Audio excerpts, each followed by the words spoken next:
Continuing in the shanty series, this next shanty is not in Ye Book of Shanties, but it does relate to the shanty we covered last video. As you may recall, one of the punishments for a drunken sailor was to be put in the bed with the captain's daughter. This song, this shanty, is The Captain's Daughter. Although not truly a shanty, as it was written in 2013 by The Longest Johns. Now, I recommend you go watch their video for the song on YouTube, although I believe it's only audio. So listen to their video on YouTube, as it's not the most popular sea shanty, as it's not a true shanty. But it does relate to the last video, in that the captain's daughter was one of the punishments, and this is about the captain's daughter. So I'll give you some time to go check that out real quick, or not. I'm going to describe some of the lyrics, but I feel like you'll be a bit lost if you don't listen to the whole thing, so go do that. The song begins, "When I was just a lad of 12, I joined a skipper's crew." Now, this would not be uncommon. It would not be common, but it would not be uncommon, as joining the Navy so young would usually be for men set to be officers. Think of it as a on-the-job training for officers, a ROTC, if you will.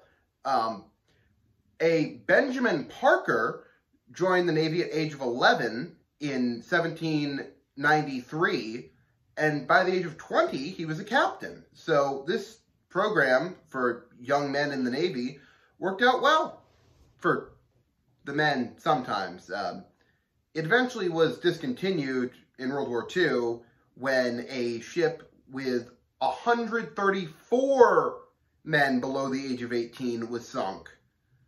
And the program was discontinued as they decided sending boys to war was no longer the best idea. The next part is, "But failed to batten down a hatch, I let in scores of water, and that's when bosun introduced me to the captain's daughter." Hey! Now, a batten can be two things. In this case, and what it usually refers to, is a piece of wood used to secure an opening, a hatch. On modern ships, it can also be a piece of plexiglass, a strip that goes into the mainsail when there's low wind to stop luffing. In this case, it's definitely referring to the other type of batten, a piece of wood used to close an opening. Now, not doing this would let in scores of water. Literally 20s of water. Either 20 gallons of, or just a lot. Scores doesn't always mean literal scores. So, the bosun introduced me to the captain's daughter. You were whipped for the first time that you messed up and didn't close the hatch. Next is the chorus. "The captain's daughter, she's a sight. She'll make you weep in the dead of night. She'll make you weep till your eyes turn sore, like many other men before." Refers to how painful the Cat o' Nine Tails was. You would not be able to sleep, as you would be in too much pain. You could not relax to sleep. It was a horrible punishment. Moving on.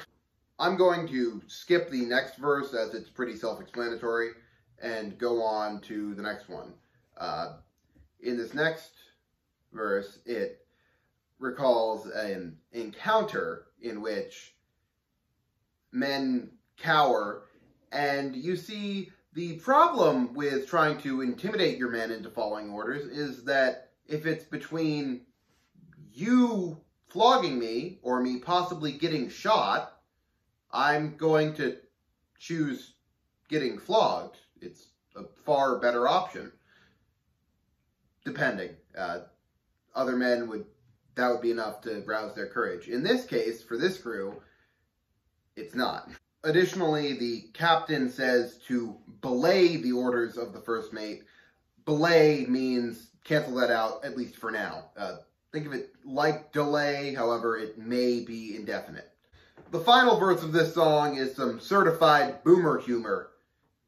"Though years ago, I'm still reminded of those awful days. My wife reminds me of the lash in oh so many ways. But between the two of them, I know which brings more pain. I'd rather bring my back to bear than see my wife again." Bringing your back to bear is, you know, stripping your shirt so that they can whip you. They don't want to hurt your uniform after all. It's just, you know, wife bad. That's the fun. It ends on the joke of wife bad. See you next video.